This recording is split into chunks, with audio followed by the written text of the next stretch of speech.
So, Craig Biddle is the editor of the Objectivist Standard, which is a online and print publication that furthers the ideas of objectivism, which is Ayn Rand's philosophy.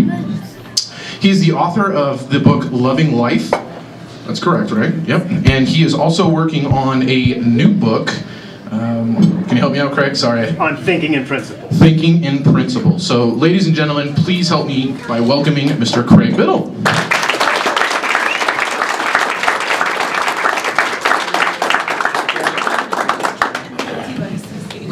I would really prefer not to use this microphone. Can you folks hear me in the back if I speak at that volume? Okay. Yeah. Is that all right with you guys? Really? If I use the microphone, I step on it. I'm a klutz that way. Is that water or vodka? What do you need? Vodka! Clearly it's vodka. Water would be great, thank you. Got it. Thank you all for coming. What a pleasurable surprise this was. I didn't expect but maybe 30 people, and we have quite a few more than that, so I'm delighted. As Brian mentioned, I edit a journal called The Objective Standard. It's a journal of culture and politics written from an objectivist perspective, and we cover not just politics and economics, but the entire sphere of cultural and political issues. And we have a print journal, and we have online, and we have ebook, and a very active blog, which Ari Armstrong writes for as well, and writes for the journal as well. So I urge all of you to take a look at that when you get a chance. This is the latest issue. If you go to the website, theobjectivestandard.com, you can get on our mailing list. There's lots of free material there, in addition to the option to subscribe. Tonight, I want to talk to you about my lead article, basically, in the latest issue, which is titled Ayn Rand, America's Comeback Philosopher. Now that phrase, comeback philosopher, may ring a bell. You know that Romney and Ryan labeled themselves America's comeback team. And when I heard that, the first thing that went through my mind was, well, if we're going to come back to something, we better know what we're going to come back to. Because you see, in the comeback team, they didn't mention what we were going to come back to. And I'd like to see what you guys think we ought to come back to. If America needs to come back to something, what do you think it ought to be? Free markets. Constitution. Yeah. Free markets, the Constitution. Individual personal responsibility and accountability. Personal responsibility and accountability. What else? Strong national defense. Strong national defense. Individual rights. Limited government. Limited government. Thank you. No regulations. Yeah, no regulations. Liberty. The founding principle of this country was and is the principle of individual rights. The principle that we have a moral prerogative to our lives, to our liberties, and to the pursuit of our happiness. And although the founding documents didn't say it, the founders and the framers certainly intended it in their other documents and in their other speaking, we have a right to our property, to keep, use, and dispose of the things that we produce, of the values that we create. That's what this country is all about. And if we're going to come back to something, we better jolly well know what it is we need to come back to. So the first thing we need in mind is what the goal is. Now, let me take a quick survey on this. How many folks in here have read some Ayn Rand? Okay, good. That makes it a little easier for me to know how to approach this. In order for the reason that we have strayed so far from liberty and so far from the principle of individual rights is that although the founders understood rights well enough to establish the land of liberty, neither the founders nor the thinkers who followed them understood rights philosophically and morally and in the fundamental sense well enough to sustain liberty, well enough to maintain liberty. The reason we have lost liberty is because Americans, by and large, do not know how rights are grounded in perceptual reality. We all think we're for rights. We all have this idea, yeah, I'm for rights. But it's an interesting question. If you ask somebody, where do rights come from? How do you know that you have them? You get an interesting answer to this. You'll usually get the answer, particularly from liberty-loving people, well, rights come from God. Or you'll get the answer, well, rights come from nature. But what does that mean? Well, I mean, if they come from God, it means they come from some supernatural dimension. But God, by definition, is something that we can't perceive. It's unperceivable. So, nor is there any proof of his existence, which is why religion holds faith as one of its primary virtues. You have to have faith to believe in God. So the whole problem with saying that your rights come from God is that to grasp that and do anything with it, you're going to have to be able to prove that God exists, and somehow that rights emanate from his will and reside in us and make it so that we should be able to act on our judgment and keep our property and the like. But that's a really tall order. The other answer, that rights come from nature, is equally problematic. Because what does that mean?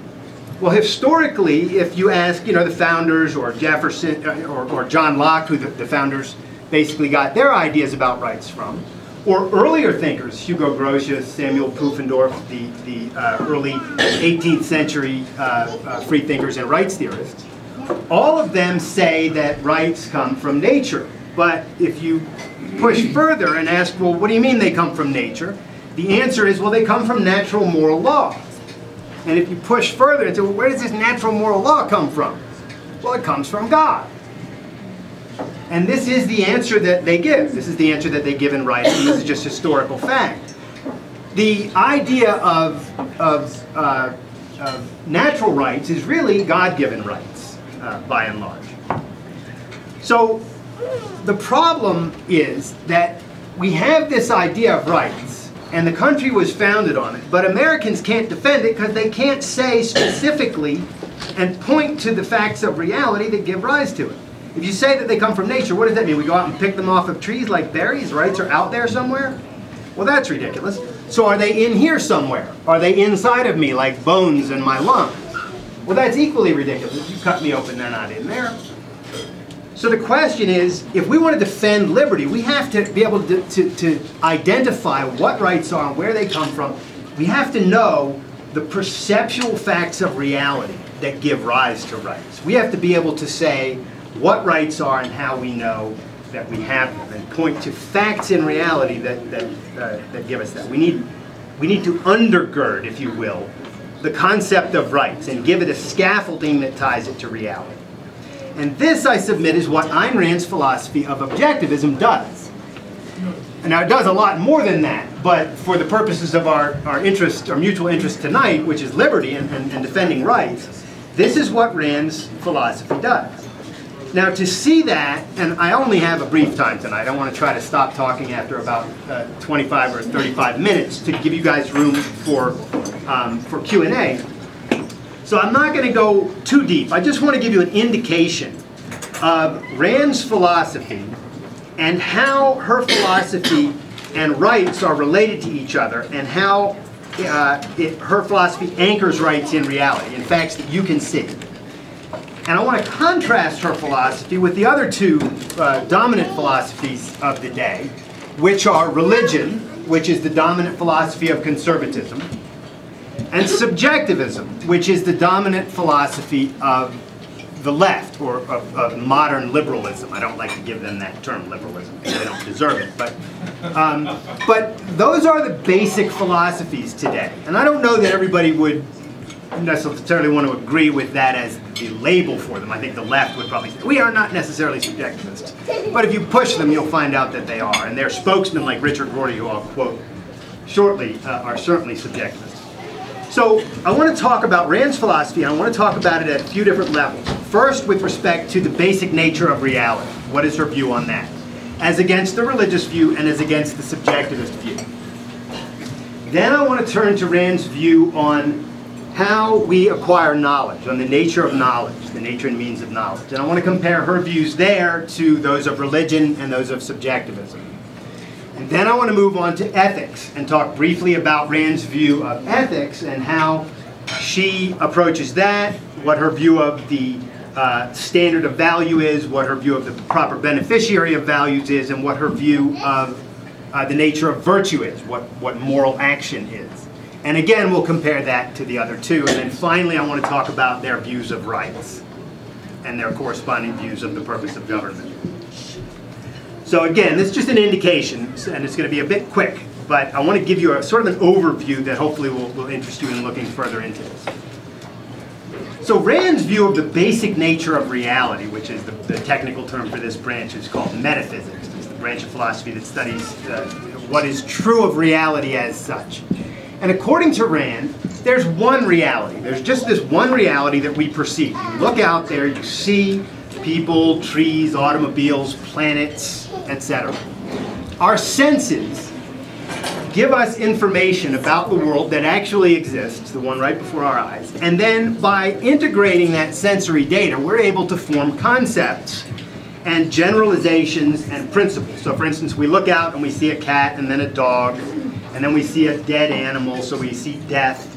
And we are able to integrate the things that we see and form the concept cat, dog, death. We're also able to form higher level concepts like animal. We can put cat and dog together and have a second level concept, animal. And we can abstract higher and higher, and this is what human thinking, human reason enables us to do.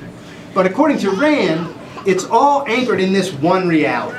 It's anchored in the reality that we see out there. So her view is that there's one reality and it's the starting point. It's the given. There's nothing that came before it, because for something to be outside of reality means that it's not real. It's pretend. So how does this compare to religion? Now religion holds that there are two realities. That there's this reality, the one that we perceive, but then there's another reality, the supernatural world, the one that we can't see. And that reality, according to religion, is actually more important than this world. It's more important in several senses. First of all, it created this world. That's the realm of God. And according to religion, God created this reality. And so there are actually two realities, the less important one that we live in and the more important one that created this and that rules this world. The supernatural world not only created this, but also creates the laws of this reality, including moral laws, which we'll talk about later. And so religion, instead of saying, all right, there's this one reality that's the starting point, says that there are two and that God created this one. The problem with that is, there are several, but the main problem is the premise that, well, first of all, there's no evidence for the existence of God, which is problematic in and of itself. I mean, there's evidence of this world that we have, but there's not evidence of the other world, per se. What people say, though, is that something had to create this world. And so we say that God created this world. But on that very premise, you would have to say that something had to create God. If the premise is the fact that existence exists means something had to create it, then the fact that God exists means that something had to create him. So who created him? And what created that? And with what things did any of these creators create anything if there was no reality or no existence or no world to begin with? Right? And so these kinds of questions, and I'm not trying to convince you of this tonight if you're a religious person. I'm not assuming that my argument here is going to convince you. I'm trying to give you an indication of Rand's views versus the religious view on this. Rand says it doesn't make sense to posit another reality that we can't see and that we have no evidence for. She says that this reality is here, it's evident, and it is our starting point. And there's no reason to suppose that something had to create it, because then you just start this infinite regress anyway, and something had to create that, and so on. So what does subjectivism hold as the fundamental nature of reality? Well, instead of adding a reality to the one that we see, subjectivism subtracts one. They say there is no reality, right? There's no such thing as truth or fact. What is there? There's social consensus. There's democratic consensus. There's what the group says is true. And whatever the group says, that goes, right? And I mean, Richard Rorty and some of the more scholastic PhDs on the left actually speak in these terms. If you read my article, there's some wonderful quotes from Rorty in there on this. And he basically says, the idea that there's an external reality out there, apart from human consciousness, does not align with common sense. He says that. And then he goes on to say, there's nothing higher than a democratic consensus. There is no reality to which our thinking has to correspond or to which our practices and our principles have to be in line with. There's simply nothing beyond the group's opinion. And this, of course, is what collectivists have always held. If the collective believes something is true, then that's true. If the collective believes that everybody should become a farmer and move out of the cities, and if you don't move out of the city, then we, the collective, get to shoot you or whatever, then everybody has to move out to the countryside and become a farmer. And if this strikes somebody as not making sense, well, that's ridiculous. The collective has spoken. And you probably realize that I'm talking about communist Cambodia, which is precisely what they did. They said everybody should move out to the country. You know, the Khmer Rouge said everybody should move out to the country and become a farmer, so they did. And 1.4 men, women, and children starved to death shortly thereafter. So the left, with the metaphysics of subjectivism, basically says there is no reality, there's just what the group thinks. So objectivism stands in stark contrast to both of those. Objectivism just says, look, there's this one reality before our eyes, and if we want to live successfully in it, we need to keep our thinking tied to it. And this brings us to the second branch of philosophy, the technical term for which is epistemology, and it's about the nature and means of human knowledge. How do we know what we know? How do we gain knowledge? Well, Rand says that we gain knowledge by looking out at the one reality that we know is here, integrating the things that we see there, as I mentioned earlier, and forming concepts and using the laws of logic. A thing cannot be both A and non-A at the same time and in the same respect, and so on. And she says that that's how we form knowledge. It's how we form basic, perceptual level knowledge, such as the ball is red, and it's how we form higher level knowledge, such as justice consists in granting people that which they deserve. You can't see that. That's not a perceptual level fact, but it is a fact. Or the idea that liberty is a requirement of human life, because human beings live by acting on the judgment of their mind. Those are principles. They're very high-level principles. But Rand's idea of knowledge is that all of those very high-level principles even are ultimately anchored in perceptual reality. We learn that man needs liberty by doing what?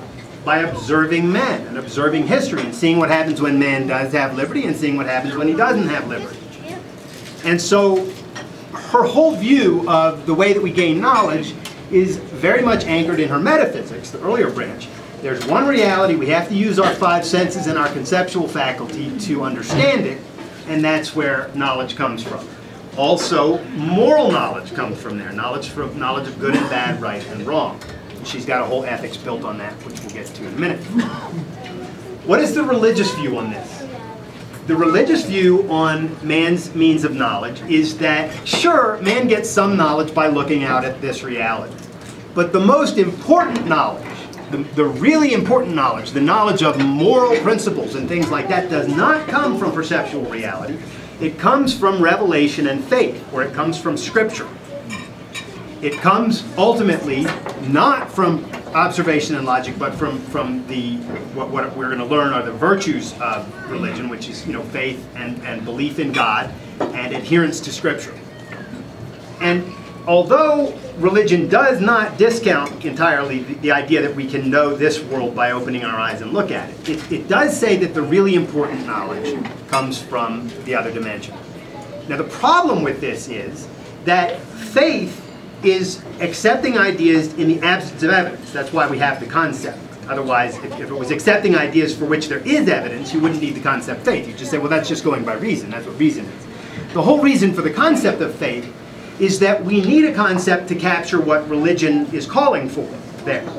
And the problem with that is that if you have faith that, for instance, thou shalt not kill, or thou shalt be fair, or you should treat your neighbor like yourself, that's okay as far as it goes in a certain respect, but what if another guy has faith that he should fly jets into skyscrapers? Jets full of, passengers into skyscrapers full of innocent Americans, right? You see the problem here. I mean, and we could elaborate this, end over end with multiple examples of what is wrong with this, because how do you go to somebody who says, I have faith that I should behead the infidels, or I have faith that I should redistribute the money, that you have earned, or any other act of faith, how are you, as a person of faith, going to go to him and say, you've got your faith wrong? He'd just look at you like you're crazy. What do you mean I got my faith? Faith is believing without evidence. It's just believing. I just believe. So Rand is starkly against this idea that you should accept things on faith, because it's just dangerous. And it's not true, according to her. It's not true that it's a means of knowledge. Faith is when you feel that something is true, you need to understand what your emotions are. And she's got a whole theory on that addresses what emotions are. But her view is if you want to keep your thinking tied to reality, to this reality, you've got to go by observation and logic, even for your higher level thinking. Now, what do the subjectivists say about knowledge? What is their basic view of knowledge? The subjectivist basic view of knowledge of what? Of reality? Well, there is no reality, right? That's their whole point, is there is no reality. So what is the best we can do according to the subjectivists? The subjectivists say the best we can do is understand what we feel and understand what the democratic consensus is. Because the democratic consensus is the God for the left. It is the God for the objectivists, for the subjectivists. If the group thinks it, if the group believes it, so be it. If 51% of the group says Socrates should be put to death, then Socrates should be put to death. If 51% says that Jews should be marched into ovens, then they should be marched into ovens. If 51% says that businessmen can produce even when they're shackled, then they can produce when they're shackled.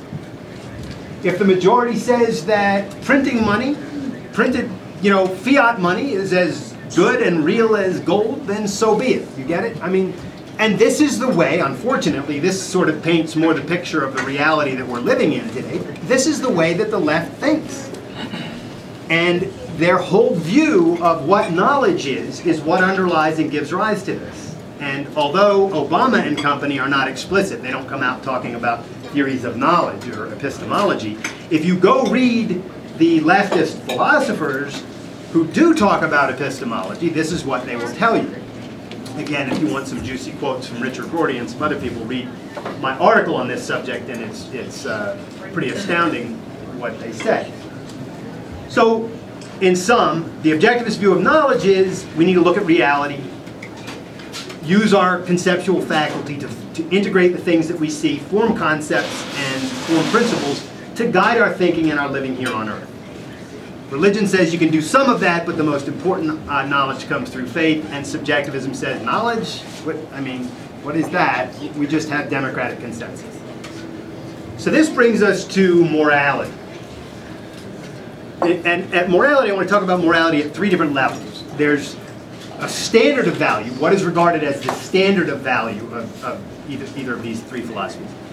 What is regarded as, or who is regarded as the proper beneficiary of values. And then finally, what is the nature of moral virtue? What is the nature of moral action?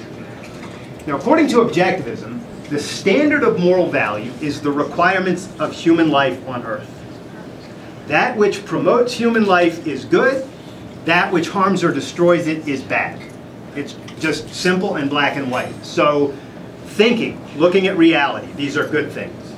Evasion, pretending that reality isn't what it is, that's a bad thing. Producing goods and services is good, because we need them to live.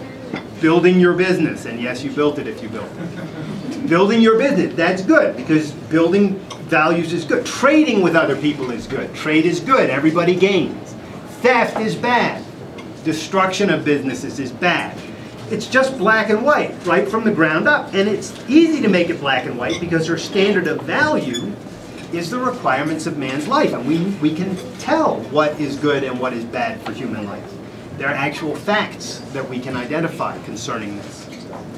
Now, what does religion hold as the standard of value? It holds God's will as the standard of value. And this, depending on how you cherry pick in the Bible, can sound really nice at times, but it can look really grim at times too. Remember the story of Abram and Isaac.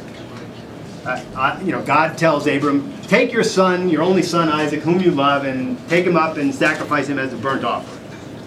And so Abram says, okay, that's what I got to do. God said so, and he goes to do it. And then God at the last minute says, no, I was just testing you, so you don't have to do it. And you know the story. But there's also in the Bible multiple instances of God telling people to go slaughter other groups of people, and they do. And you know, it's endless. And then there are the imams and the preachers throughout history who have done the same. Because of course, since we can't see God, the way that we get His word is either through Scripture or from the people who claim that they can speak with God, and they tell us what to do. But in any event, the basic standard of value in religion is God's will. It's whatever God says is what we should do. Now again, this is highly problematic, because whether what you think God says is nice and peaceful, if what somebody else thinks God's will is you know, beheading you or your loved ones, this is problematic, and I don't need to multiply the examples there because I think it's pretty clear. What is the subjectivist view of the standard of moral value? Whatever the group says it is. Again, it's just, you know, it's the exact idea that gave rise to communism, fascism, you know, all of the horrors of the secular ideologies of the 20th century. The group says so. That's the good. All right. So what about the next item, the beneficiary of values? Well, according to Rand, the beneficiary of values is tied to the law of causality. If you produce something, by nature of the fact that you produced it, it's yours. You are the proper beneficiary. Now, if you want to give it to somebody because it does belong to you, you're welcome to do that. If you want to trade it with somebody, you're welcome to do that. But if you produce something, it's yours. You created it. It belongs to you.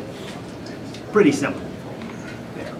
This is basically what Ayn Rand calls the principle of egoism. The idea of egoism: you should act in your own self-interest, and what you produce properly belongs to you. What does religion hold as the proper beneficiary of values? Well, you know, you can cherry pick from the Bible, and you know, in some places it sounds like you ought to keep what you make, and in other places Jesus is saying sell all that you have and give the money to the poor. And again, if you're going by faith to determine what God tells you you should do or who the beneficiary is, it's very difficult.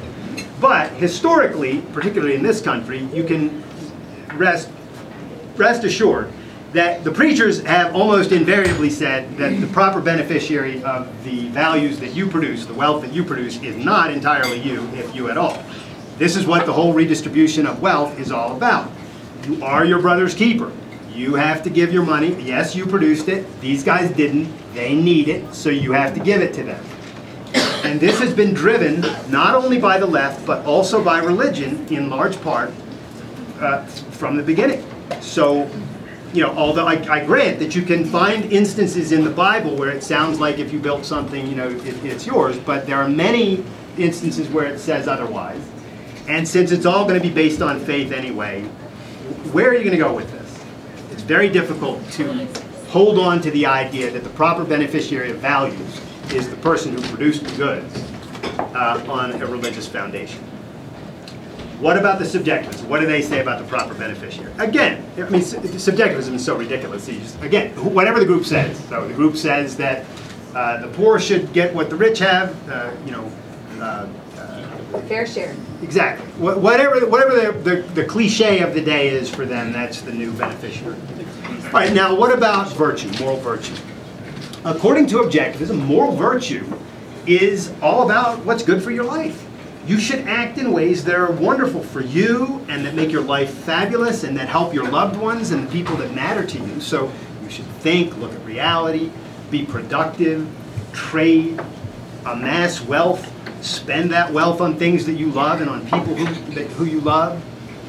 Give money to charity if the charities matter to you. Ayn Rand's ethics is not the least bit against charity. It just doesn't say that it's a primary virtue. Rand says charity is something that's a very personal thing, and it could be good to give charity or it could be bad, depending on whether you're giving it because you think you should sacrifice or whether you're giving it because you think this school's really important to me and I have enough money to help it, so I want to give them some money.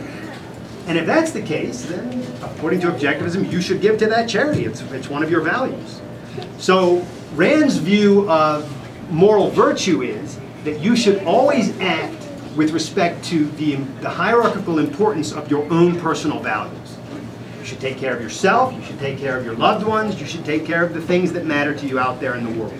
But you do not have a moral duty to give money and goods and time and services in your life to people who you don't even know, or you don't even care about. I mean, it just makes no sense for somebody to say that you have to do that. So that's Rand's basic view of virtue. Think, be productive, trade, make your life great. Now, according to religion, the basic virtues are basically faith and obedience. You're supposed to have faith in God. That's the first thing. Put no other God before me. Believe in me, and then do what I say. So the second major virtue is obedience. You're supposed to obey God's will.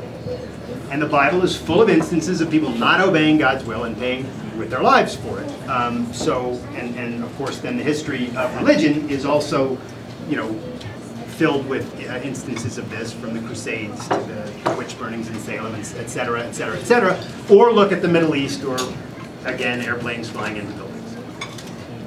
So, obedience to God, again, all based on faith, is a very dangerous situation. So this is why Rand is very much against the religious view of virtue, as she is against the religious views in the other areas. Now, what is the subjectivist view on moral virtue? Again, it's just whatever the group says. So, I mean, we can just kind of forget about subjectivism. It's ridiculous. It's as ridiculous as the left is ridiculous. Unfortunately, a lot of people buy into it because the universities have been pushing it nonstop for decade upon decade. But to any sane person, the idea that there is no reality out there is truly absurd. So I don't want to spend too much time on that. I want to move on now to the last important area, and that is the view of rights. What is Rand's view of individual rights? Rand's view of individual rights is anchored in all of the other things that we've just been talking about. She says you got to look at reality, this one reality we see. You have to use reason and logic while looking at it. You have to acknowledge that in order for people to live, they have to act on their judgment. Reason is man's means of knowledge. It's his means of understanding the world and his needs. It's how he figures out which berries are poisonous. It's how he figures out how to build a hut. It's how he figures out how to make cloth and cure cancer and make skyscrapers and the whole 9 yards. So, in order for man to live, he has to be free to act on his judgment. And so if there's something that can stop him from acting on his judgment, then this thing is very bad. It's very bad because it's deadly. It will kill him. If he can't act on his judgment, he'll die. So Rand locates the one thing that can stop human beings from acting on their judgment, and that one thing is physical force. If you're on an island, on your own, and nobody's there, you can act, build shelters, go fishing, do whatever you want, right? Because nobody can stop you. If a big brute rose up, jumps out of his boat, straps you with a vine to a tree, now you can't act. You can't act on your judgment. You're going to die, right? It's clear as day. It's just a fact. If you can't act on your judgment, you'll die. Now, if you can act partially on your judgment, but not fully on your judgment, that means you're either a slave of some sort or a serf of some sort, but you're not living a fully human life. According to Rand, a fully human life is a life guided by the judgment of your own mind. So we need a principle to protect us from people who try to use force against us. And that's what the principle of individual rights is. It's a principle that identifies the facts of reality, the fact that we do act on our judgment in order to live, that's how we live, and therefore we must remain free to do so. And Rand's theory of rights says we have to have a principle that precludes not only other people, but most importantly governments, from initiating force against us. And that's what the principle of rights is. So it doesn't come from faith, it's not a mystic revelation from another dimension. It's not a made-up social convention. It's an identification of the factual requirements of human life in a social context. And there's a lot more to this. Obviously I'm trying to give a quick overview of this. But you see how that rolls right out of the philosophy we've been discussing of hers? And how it just makes sense? So now what's the religious view of rights? Well, the religious view of rights is that they're part of the moral principles and they come from God. But again, we run into the same problem every time we get into this religious stuff, because how do you know, and how are you going to convince or deal with the other people who say, well, my faith tells me otherwise? You can't prove it. You see, I can prove, and you, once you learn the proof, can prove to people that rights come from the factual requirements of reality that we can see right here on Earth. We can prove that. How strong do you think the liberty movement would be in this country if everybody who stood for liberty said, I can prove that rights are real? I can prove it. And if they really could, how strong would this liberty movement be? Do you think we'd lose? It's absurd. Of course, this is the issue. It beat the British. Pardon? It beat the British. Here, here. And they didn't even have the full undergirding. The founders beat the British and they didn't even have the full undergirding. They just had the Lockean sort of common sense idea of it. But that Lockean common sense idea will not do today because the left today is so goddamn virulent. They are so nasty and they are so entrenched. The only way we are going to beat the left is with reason and logic. We are not going to beat them with revelation and faith. It's not going to happen. If we can prove that rights are real, if we can prove that liberty is proper, we win. And we can. We can. Rand's philosophy gives us the tools to understand this. Rand's philosophy is not another dogma to read and pick up, oh, here's a new set of principles. No. When you read her ideas on this, you will understand for yourself in your own words what rights are and where they come from. And this, I submit, is really the key to the future of America. If we are going to come back to something, and if the thing we are going to come back to in this country is liberty, and the upholding and the protection of the principle of individual rights, there is only one philosophy that will provide the undergirding, the scaffolding, the philosophical and moral foundation that anchors the principle of individual rights in the perceptual facts of reality. And that philosophy is Ayn Rand's. Thank you.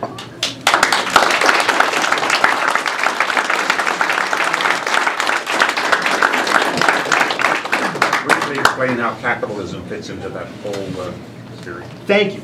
He says, briefly explain how capitalism fits into that whole theory. And I'm glad you said that because I wanted to come in under time, but that's the thing I kind of left out.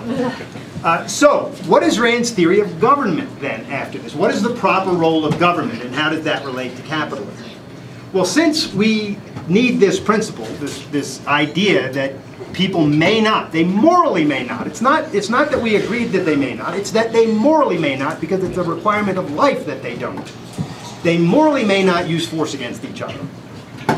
Now that's a moral principle, but we need to enforce that principle somehow. So how do we do that? And Rand says this is why man needs government. Man needs government because it's not the case that, as Thomas Hobbes would have said, we're all nasty people who want to run in and stab each other in the back. Okay, that's not what human nature is. Human nature is more like what John Locke said, which is, look, people basically, when they're left alone, they get along. They produce and they trade and they do well. But it is true that some people will try to, use force against others. And it's also true that sometimes perfectly innocent people have disagreements about, contractual obligations and things like that. So we need a government to have a monopoly on the use of force, but to use force only in retaliation and only against those who initiate it. So we establish a government on the principle of individual rights, and the government comes into existence precisely to protect rights, never to violate them. So the government may do one thing and only one thing, and that is it may bar physical force from social relationships completely. It may not use force against anybody for any reason unless somebody uses force or fraud or any of the other forms of indirect force, extortion and the like. If somebody uses that against somebody, then the government may step in and say, no, that is not permissible, and they may punish them as necessary. So Rand's view is we do need a government, and we need a government that protects rights. Now, how does this relate to capitalism? Well, what happens when people are free to act on their judgment, to produce what they want, to trade according to their own will, no force is used against them, and the government is on the sidelines, having nothing to do with the economy, not a hand in the economy whatsoever, unless somebody initiates force. What happens? capitalism happens. That's what Ayn Rand's idea of what the proper purpose of government is, and the whole underlying structure, which is what I think is the most important thing, is that once we arrange our social system this way, capitalism happens. People trade and they produce, and we all become insanely more wealthy than we are. People who have literally got no means of taking care of themselves, which incidentally, when people talk about, what about the poor, the disabled, and the helpless? Well, what about them? If you're poor and you want more money, work harder and make more money. There's nothing wrong with being poor. A lot of people choose jobs. I'm relatively poor to a lot of people. I don't get paid a lot to do what I do. So does that mean other people should give me money? Of course not. So, the poor, the disabled, and the helpless, you should always ask them, well, if somebody's poor, they should work harder. Well, what about the disabled? Well, the disabled, what does that mean? That they don't have all their faculties? Well, capitalism is the only social system that leaves them completely free to use the faculties that remain. Completely free. So that if a person who's blind decides to start a business, maybe playing piano, Stevie Wonder comes to mind, or whatever, he can thrive. He can thrive because the government does not get in his way. And as for the completely helpless, well, what does that mean? You're basically talking about people who are completely incapacitated, which basically means that they're mentally retarded. Because you could be a quadriplegic today and still sell insurance through the internet. I mean, there's almost no such thing as an incapacitated person today, unless their mental faculties are at a certain level where they simply cannot function. And this is tragic and real. But it's a very small number of people. What happens to those people in a capitalist society when we are all insanely rich because nobody is taking our money? They get more money showered on them by benevolent people, which most liberty-loving people are, that wouldn't even know what to do with it. So I wanted to tie into the capitalism thing, because I think every time we bring up capitalism, we invariably get attacked with, what about the poor? Always break it down into three categories. There's the poor, the disabled, and the helpless. And then talk about them separately, because they're not the same thing. And the poor should just, if they don't want to be poor, I mean, I have a guy who I know who's a gardener, and he makes very little money. He loves gardening. It's his choice. It's just a choice. So, but capitalism is, as Ayn Rand put it, the only moral social system. And it's the only moral social system because it's the only social system that is based on and that codifies the principle of individual rights. Capitalism is the social system of individual rights and property rights. Questions? Yes? You are reasonably dismissive about no evidence for God. Yes. Okay. You believe in the Big Bang? I do not believe in the Big Bang. Oh, it didn't happen? Well, I don't believe that something can come from nothing, and I don't believe that a universe can expand into nothing. So there's two sides of the Big Bang that I have a problem. So you don't see any causal effect there? Well, let me start. Let me say. Yes, apparently not. Let me say one thing real quick to that, because I want to answer that part of the question. Another question. I'm not a physicist. As I understand it, the idea is that 14 billion years ago, there was an explosion from a singularity of some sort, and and ever since then, the universe has been expanding. But for something to expand, it has to expand into something, and the laws of metaphysics prohibit the expansion of something into nothing. If there's nothing there, there's nothing to expand into. So that would be my short answer to that. What do you think about the design argument? The design argument for God? That design intelligence, as in, say, DNA, yeah, it comes out of nothing. Well, I don't think anybody says that intelligence or DNA comes out of nothing. I think that the biological explanation... You just did. No, I said the universe has always been here. The universe didn't... The universe has always existed? Yes, I believe... This universe is infinite in its... My view and the view according to objectivism, so I'm also speaking about that philosophy, is that the universe is the given. It has always been here. Always has been, always will. Things have always been moving around within it, but the universe, there was never a time where there was nothing, because then you would have had to gotten something from nothing, which is an impossibility. What proof do you have of that? Well, he asked, what proof do I have of that? And that's a good question, but the thing is that proof is always the onus of he who asserts the positive. But don't you take that on faith? That's always been here and always will be? Well, there's no evidence that there was a time when there wasn't a universe. So I open my eyes and I look out, and if I see that there's a universe, and I don't have any reason to believe that there was a time when there wasn't a universe, then my conclusion is that it's always been here. Also add to that the logical impossibility of there being a time when there was nothing and then something came from nothing, and it's pretty solid reason to believe that the universe has always been here. As Aristotle put it, if you posit the existence of another dimension, you're not solving a problem.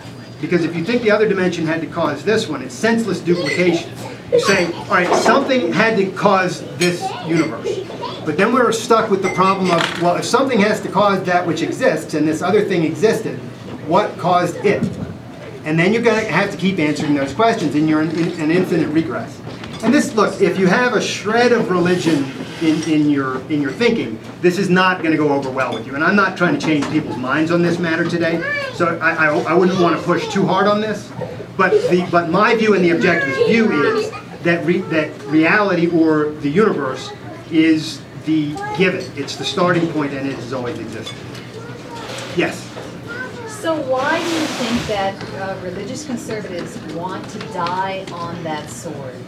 Because if you're saying that basically there's truth, fact, there's belief, and that we're never going to know what truth is, but because we all have individual subjective personalities and beings, but we can all establish fact as history goes on. We can establish certain facts that all of us have come to agree upon, but we're not going to have that fact in one piece of future that we might have in another's, but we can all establish fact.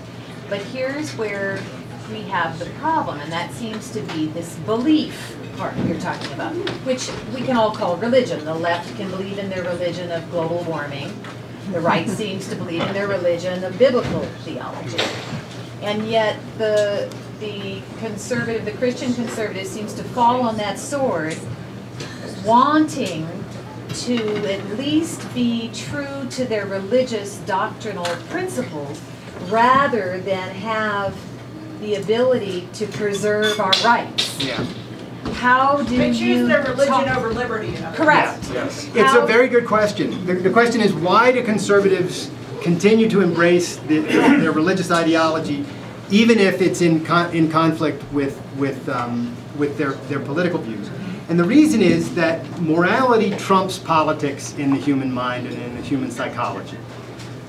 We do not vote our pocketbooks. We just saw that. It's quite clear. Right. We vote. Exactly. We vote what we think is morally right. This doesn't mean that there isn't the person out there who didn't vote his pocketbook. There are some who do. But by and large, people vote what they think is morally right. And the thing is that religion, Christianity in particular, but Judaism as well, and certainly Islam, they hold that the proper beneficiary of values is not the person who produced them. We are our brother's keeper, according to the Bible. You are supposed to sell all that you own and give the money to the poor, according to Jesus. That's not true. There are but you know, the problem with saying it's not true is that the scripture says it verbatim. And then, and then there are other places in the scripture where it doesn't. I don't want to debate whether or not it's true qua religion, but you can't debate whether or not the Bible says that. That's true. That's the problem. And also you can't debate whether or not the preachers, my father's a minister, I grew up in an Episcopal household, I went to Christian schools, I know, I've been through the whole 9 yards. The religious leaders, the clerics, the preachers, the imams and the like, and the rabbis, all of them, they say that Jesus said this, and that the Old Testament holds this, and they say it. So even if some religionists say, well, I think they're wrong, you got a really tall battle to beat it back, because the fact is that the established religious environment in America holds that according to the Bible, we should redistribute wealth. They do. And so the bottom line is this. Your question is very good, but conservatives are not going, conservatives and religious advocates of liberty, I put that in scare quotes because I think they're not really going to be able to advocate liberty in any serious way. You cannot defend the politics of self-interest, which is what capitalism is. Because what happens when you are free to act on your judgment? That is a license to complete selfishness. It doesn't mean you have to be completely selfish, but it means you're permitted to be completely selfish. If nobody can use force against you, then you get to keep all the stuff you make and spend it on whatever you want. Here, you can be completely and utterly selfish for your entire life. Well, if you believe that you shouldn't be selfish, that it's immoral to be selfish, that being moral consists in self-sacrificially serving others, which almost all of us were raised to believe, and which religion, I believe, teaches, if you believe that, you're not going to like the idea of legalizing the one evil thing that everybody can do, which is be selfish. So you simply can't defend the politics of self-interest with the ethics of self-sacrifice. If it is true that you morally should sacrifice for other people, that you morally should give up the things that you produce and the things that make your life great for other people, not in trade, but in sacrifice, in giving away and not getting back equal or greater value in exchange. Because if you do that, it's a trade. That's not what a sacrifice is. If you're accomplishing a net loss in the trade, and that's the idea of a sacrifice, and if that's what you think you're supposed to do, there is no way that you are going to be able to defend a social system that permits people to do exactly the opposite, which is to only gain. See, Rand's view is that because human life requires values and requires the accomplishment and achievement of values and does not require the sacrifice of values, it doesn't make any sense to sacrifice because human life doesn't require it. Nor can human life be sustained by sacrifice. In order to live, we have to produce things. Those are gains. We have to trade them with others for things that we want and need more. Those are gains. And if everybody's doing that, we all gain. Well, a society that did that would look very, very selfish. Everybody's producing stuff and getting gains, right? And if your mindset is at the moral level of, well, that's wrong, people should be sacrificing, you're not psychologically going to permit yourself to advocate laissez-faire capitalism. And this is why conservatives do not advocate laissez-faire capitalism. And they never have. They always talk about, well, we've got to have this social safety net. We don't want to touch Medicare and Social Security and all of the things that we absolutely have to touch. But they won't do it because their morality won't let them. But you're saying those aren't going to be the important issues. I mean, I can see 4 issues already where the liberals actually take the individual rights standpoint and beat us. And that's women's control over their body, homosexuals' rights to be able to adopt children, see people in the hospital, inherit their wealth, immigration, being able to come here in this country and take jobs that are available but can't be given because we have this idea that only 66,000 people can come in each year. Excellent point. You know, so these and are add a fourth drug. That was the fourth. Sure. The use of drugs. So those are the issues. The liberals are advocating individual liberties. And I think those issues actually are a large part of the reason that Obama just was reelected. I agree. Here's the thing. Everybody's wondering what happened. Why did Romney lose? I think the reason he lost is related to those issues, but it's more fundamental than those issues. Because what is properly the one governing principle that any advocate of liberty should build all of his other political policies around? Personal responsibility. Non-force, but individual rights. Saying non-force is part of the equation, but I urge people to not use that as the fundamental because it sounds like it's just this like floating abstraction that doesn't sound like it has any meat to it. You're going to talk over your speaker if you're doing that. Pardon? You're going to be talking over the yeah, person you're you might talk past them. They're not going to know what you mean. But if you say the principle of individual rights, it sounds like there's something there. And they might say, well, what is that if they don't know? And it's very good to get that question because that's when you want to say the principle of individual rights. And this is the way I like to put it. It's the recognition of the fact that because human beings must be free to act on their judgment in order to live, we must legalize their being free to act on their judgment. Or we must legally prohibit physical force. And then when you're talking about it that way, then we can start to say, all right, well, let's look at women's issues. Or let's look at drug prohibition. Or let's look at immigration. And take any of these issues. I'm an immigrant. I want to come to the United States to work for you. You call me up and you say, hey, if you move to Colorado, I'll put you to work for my business. I say, great, I'm sick of Mexico, I'm coming up. So I come across the border, they stop me and they go, you can't come in here. I said, what do you mean I can't come in here? I just got hired in Colorado. They said, you can't come across the border. Well now, there is a whole contingency on the right that says that this is correct. How is this correct? I, through the judgment of my mind, have determined that it's better for my life to go to Colorado and to work for this person who just offered to hire me. She, through her judgment, has decided that for her life, the best thing for her to do is to hire me. And the government's going to get in the way, and the conservatives are going to back this? Not only back it, let's build a wall. I mean, it's ridiculous. And you can do this with any of the other so-called social issues. If conservatives want to win elections, if the right wants to win elections, we need to get rid of the whole idea of conservatism because, as Brian said earlier, there's nothing to conserve. There's nothing to conserve. We need to be radicals for capitalism. The radical, you know what radical means? It means going to the root. So if we're radicals for capitalism, it means we say, yeah, we're for capitalism, but let us tell you why. Let us tell you what undergirds that and ties it to perceptual reality. And if we do that, and if this is how we win elections, in the future we say, you know what? We're radicals for capitalism, and what that means is that we embrace the principle of rights as the governing principle for all political matters. This is a principle that we can prove to you is true. We can show you how it's tied to perceptual reality. We don't need revelation or faith to get it. It has nothing to do with social consensus. It's a fact. And if we can do that, and if conservatives, or excuse me, I keep saying that, if those on the right, if advocates of liberty who are running for office can center their entire campaign around the idea that people have a moral right to act on their judgment for their own purposes, and that I can prove that this moral right exists, we win. Is it difficult to, is there a lot to understand here? Yes. But, I mean, not for your average or relatively intelligent person. No, it's not that difficult. Read Rand's work. You'll be fascinated by, I mean, I know you've probably read her fiction. I think almost everybody raised their hand earlier. But if you're not familiar with her rights theory yet, read her essay, Man's Rights, and The Nature of Government. Those two essays are phenomenal. And I have an essay specifically titled Ayn Rand's Theory of Rights. And it's available for free on the Objective Standards website. You can also download the audio for free, I believe. There's audio on the site. You can certainly listen to it there for free. But I think you can download the MP3.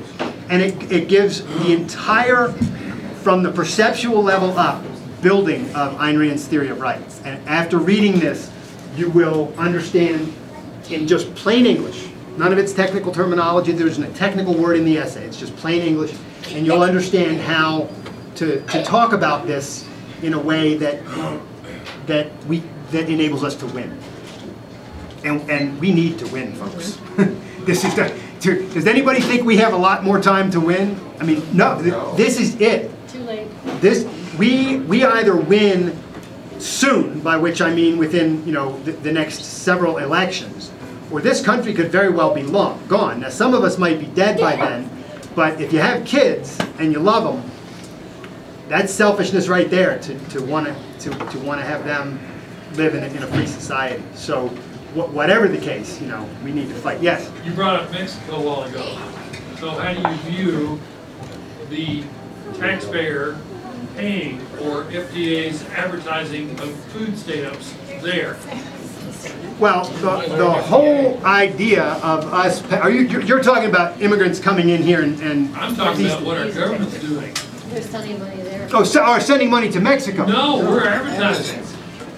There's a food stamp program. Oh, they gotta come yes, that's what I thought you said initially. Yes, the idea that we're permitting and actually advertising, in fact, that you can come here and well, this is the leftist machine trying to expand the leftist doctrine and gain support for themselves. I'm totally against it, obviously. What I think we need to do, though, and the question is good because it enables me to say a few more words about immigration. I am not on board with the idea that, well, open immigration would be nice, but we can't do that until we get rid of the welfare state. I think we need to do both things simultaneously. And I think we can. But we can't unless we're going to fight on principle. We certainly can't do it the way that the liberty movement has been making their efforts for the past couple of decades. That's not going to work. The only way we can simultaneously chip away at the welfare state and open the borders and start letting liberty-loving people come to this country who want to work is by doing this. And I have an article titled, that I wrote a couple of years ago, titled Immigration and Individual Rights. And in there I say that this is what we should do. We should have open borders, or we should advocate. No, you don't do this overnight. And I don't mean by open borders that you don't get checked coming in. I mean that anybody who wants to come into this country may come in as long as they pass a simple test to determine that they're not a terrorist or a criminal or carrying some infectious disease or the like. If you want to come to this country, I think you have a moral right to come to this country. Not only do I think that, I know that you have a moral right to act on your judgment. So what we ought to do is we ought to permit people to come to this country, but with the stipulation. You may not use any social services in this country, such as Medicare, Medicaid, Social Security, not even the public schools. Not even the public schools. So if you want to come here, you're on your own, the way America is supposed to be anyway. So you'll be the real Americans, while the ones on welfare are the ersatz Americans, the fake Americans. So we'd love for you to come to this country and show the fake Americans what real Americans can do. The new pioneer. The new pioneers, yes. And so I'm all for literally letting anybody who wants to work and come here, as long as we don't have reason to believe that they're a genuine threat. They may not take any welfare of any kind. And I'm not saying you snap your fingers and we have this policy tomorrow. I'm saying this is what we should advocate. Healthcare? No healthcare. Would they vote? No legal? Of course not. They can't vote. They cannot vote until they become citizens. And I think the road to citizenship needs to. I think the road to citizenship should be much more difficult than it is now. Simply being able to immigrate to the United States is different from being a citizen. I'm not for citizenship. In fact, I think citizenship should be put off probably for at least a decade. I think you should come here and prove yourself for a while and become perfectly self-sufficient and learn about what America's all about. And then, if you want to apply for citizenship, I'm all for that. But by no means, you can't have them come for citizenship, because then you have the problem of they come in and they elect. Not necessarily all of them, but you might get enough people coming in looking for handouts.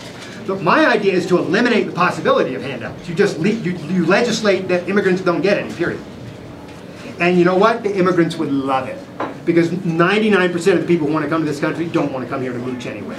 They're good, hard-working people who want to live a good life. And that's what, Yes? I struggle with the logical steps here. How do you go about creating an agency that would test and validate people who come across our borders without forcibly taking money from other people to verify such things? I mean, that would require money, and that money would have to come from other people. I think your question is actually broader than just how are we going to get the money to deal with taxation. But it's a very specific subject. Correct? Okay, well, let's just broaden it to taxation, because I can handle it just as well, and then we deal with it on bigger terms. How's the government going to function under laissez-faire, since, of course, I hold that, and objectivism holds that the initiation of force is wrong. So where's the government going to get its money?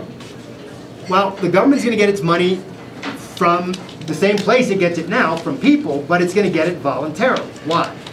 For the same reason that we buy health insurance and homeowners insurance, and for the same reason that we have security guards at events when we think we need them, and for the simple reason that we value our lives, and we value our loved ones, and we value our property.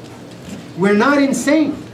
It is true that there will be some free riders in a free society, but by and large, what happens when people are not forced to contribute to a government is that, especially the fact, who has the most to lose in a free society? The poor people or the wealthy people? At least the most wealth to lose. Obviously, the wealthy people.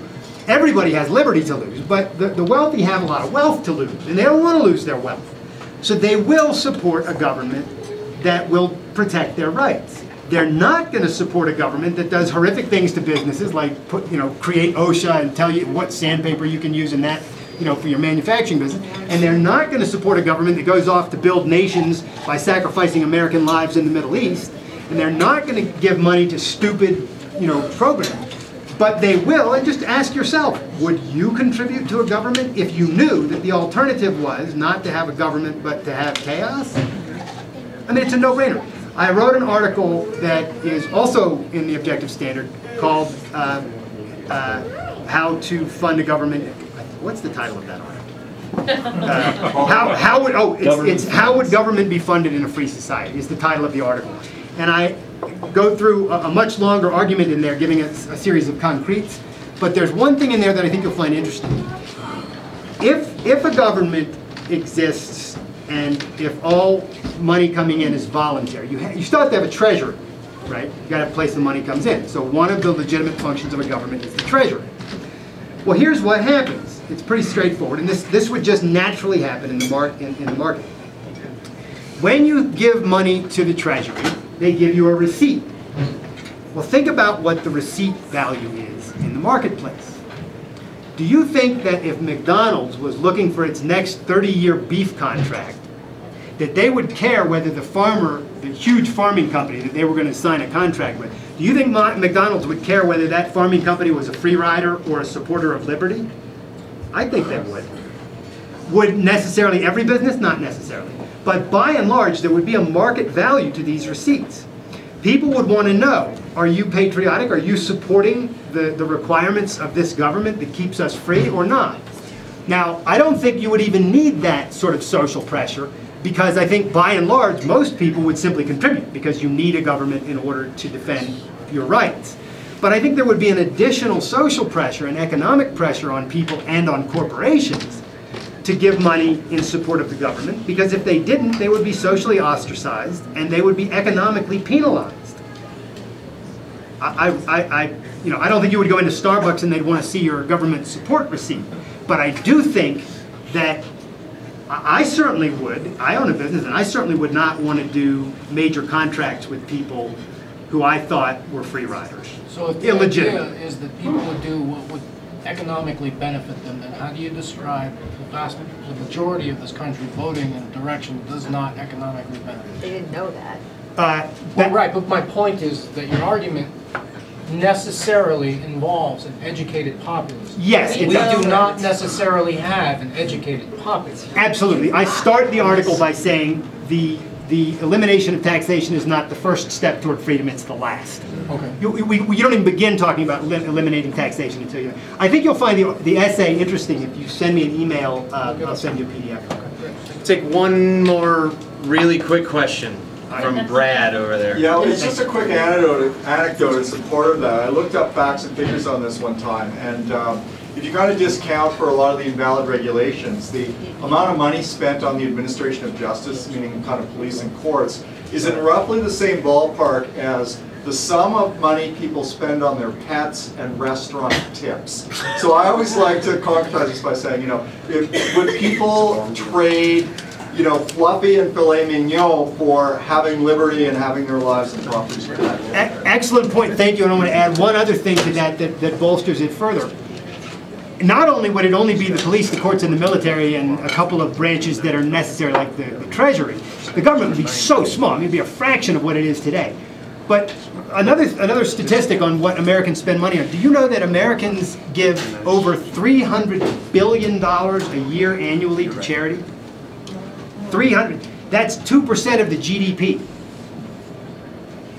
Americans are so insanely charitable. And now, granted, some of this is done for altruistic reasons, which I would take issue with.